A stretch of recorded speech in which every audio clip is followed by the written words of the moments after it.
liyayikhetha igumgedlela inkosi enkulu uBombela Isitimela samaMpondo baba mkhulu phakade amen. Kuzo zonke izigameko ezazilokhu zenziwa uye uShembe, eqhubeka nazo lezi zaga zakhe ezingaqondakali ezazikhomba khona ukuthi useyahamba emhlabeni.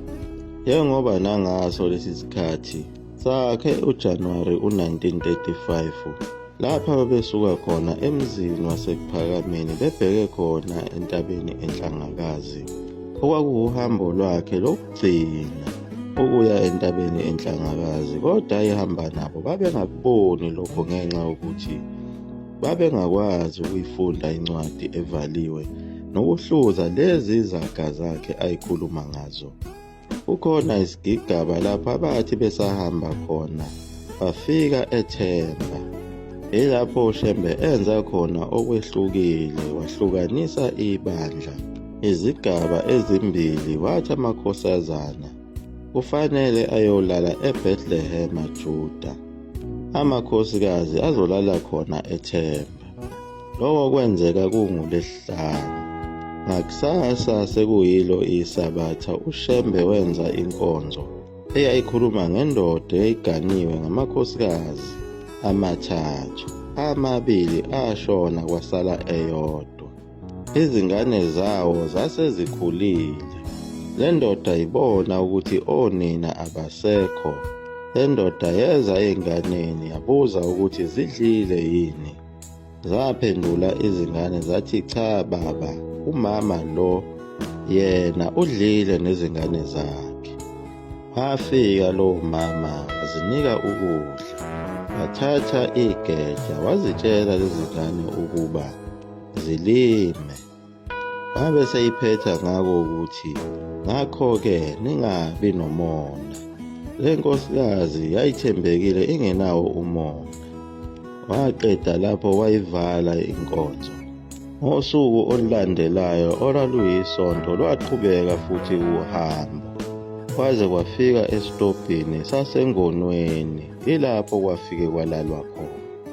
Ngakusasa ekuseni ngoMsombuluko uShembe wahamba waya enkantolo yaseNdwedwe eyothola imvume yokuya entabeni eNhlangakazi. Waze wabuya ntambama ngezikhathi zehora lesithathu. Wathi uma efika wabesekhipha umyalelo wokuthi umhlangano uqhubeke, akuthathwe imithwalo kuyiwe esitobhini egameni. Wathi uma kufikwa khona egameni wabakhombisa indawo lapho bazolala khona. Yena wahamba wayolala emzini wakwaBhengu. Wana imvula enkulu ngalobo busuku, kwagcwala imifula.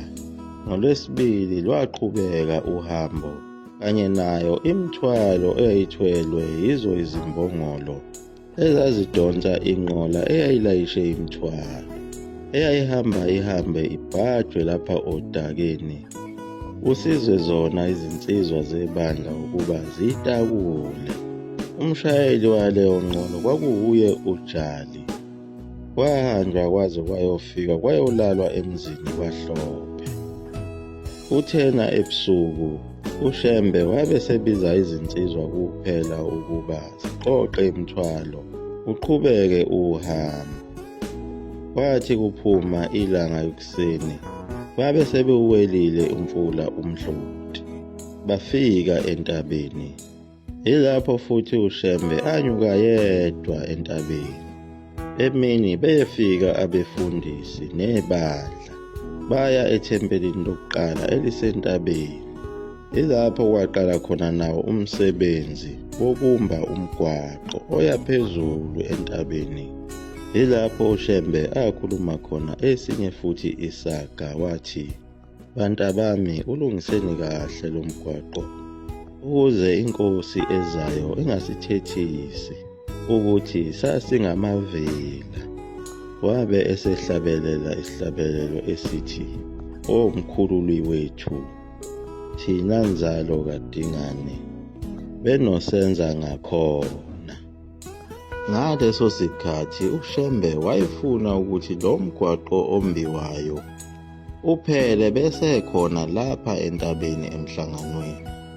Lokho kusho khona ukuthi wayazi kahle ukuthi ngeke besabuya ekhona, useyahamba. Kwakuthi kumbiwa wona umgwaqo lona, kubuye futhi kuyombiwa wona umthombo wamanzi okuthi phela bephuze uma bekhona lapha entabeni. Yilapho kwakutholakale khona yona indawo eyayimfifa amanzi khona lapha entabeni, kwase kukhethwa ukuthi kakumbiwe ibe umthombo wamanzi. Yilapho kwathi kumbiwa khona umthombo kwaphuma inguzunga yetshe elikhulu. Abathi bayazama ukulilawula lelitshe behluleka, laye laphunyuka laginqika lashona phansi lapho kwakunabantu khona ababesebenza. Kwabonakala ukuthi lelo litshe lizolimaza abantu abaningi, kodwa uShembe waphinde wakwenza futhi lokho ayekwenzile ekuqaleni. Ngokushesha walikhomba ngomuno lelo litshe lahlakazeka laba zicucu. Kwangaba khona noyedwa owalimala. Abantu ababekhona entabeni babengawuvali umlomo ngazo izinto ezazenziwa nguye uShembe ezazingenziwa umuntu ophilayo emhlabeni.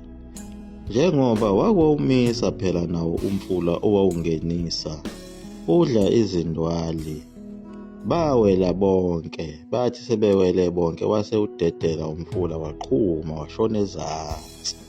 Ukhuluma nemvelo, ukhuluma nezilwane, wenza izimangaliso ababezibona ngawo amehlo.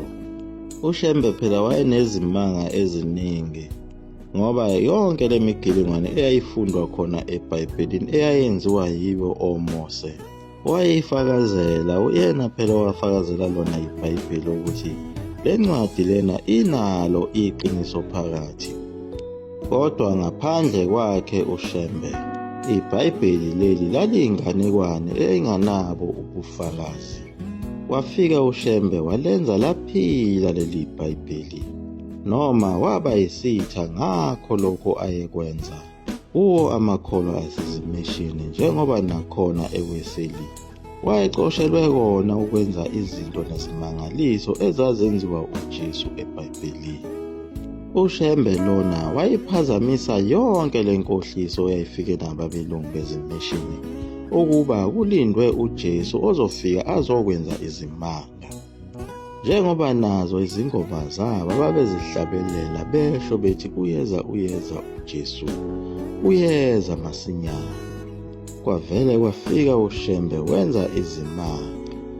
Lokho kwabahlambalaza kakhulu abelungu basezimishini ukuthi abazange bebatshele abazalwane ukuthi kukhona umuntu omnyama oyofika ngelinye ilanga, oyobe esuka ezulwini, oyobe enezimanga ezingaphezulu kwezimanga ezenziwa uJesu. Babe sebethatha isinqumo sokuthi bamxoshe khona lapha ebandleni lamaWeseli, kanti sebezigcobe ngetshe ngaphambili.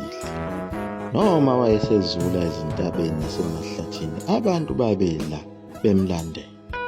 Uma eke wadlula kuyo imishini, abantu babesho ukuphuma nangawo amawindi belandela udumo oluduma kakhulu lakhe uShembe nogubhu lwakhe. Khona entabeni eNhlangakazi sebeqedile ukwenza wona umthombo kanye nawo umgwaqo okhuphukela khona entabeni eNhlangakazi. Kwamjabulisa kakhulu uShembe lokho. Kwafika inkonzo yalo isabatha khona phezulu entabeni eNhlangakazi, lapho aluleka khona amaNazaretha ngokuthi kumele ahloniphe amakhosi ngoba abekwe nguNkulunkulu. Waphinde wathi uphondo olugcoba amakhosi likuthina boShembe. Ngithi wahlonipheni amakhosi ngoba abekwe nguThixo. Kodwa inkosi ehlala esihlalweni ngobuhlakani bayo ayinaso isihlalo ezulwini. Nike nizwe kuthiwa uNkulunkulu wamakhosi, kodwa inkosi engahambisani noNkulunkulu, uThixo uyawuqeda umbuso wakhe. Kwaba yiyona inkonzo yakhe uShembe eyayinazeluleko. Waze kwafika sona isikhathi sokuba umhlangano uvalwe ngawo unyaka 1935 January. okwakuyinhlangakazi yakhe uShembe yokugcina. Wathi uma usuvala umhlangano, ahamba amaNazaretha ukuyobonga kuye uShembe, naye futhi uShembe wabonga kuwo amaNazaretha ngomsebenzi ayewenzile wokumba umthombo nawo wokwenza umgwaqo. Wathi, namuhla bantabami, siwuqedile umgwaqo, siwufezile umsebenzi wethu, iyothokoza inkosi ezayo. Nangaleso sikhathi abanakanga ukuthi lawo magama akhe uShembe ayesho ukuthini. Leguqa lapho igumgedlela nzulu amafutha omkhovu idwendwe mnesoka phakathi eqama.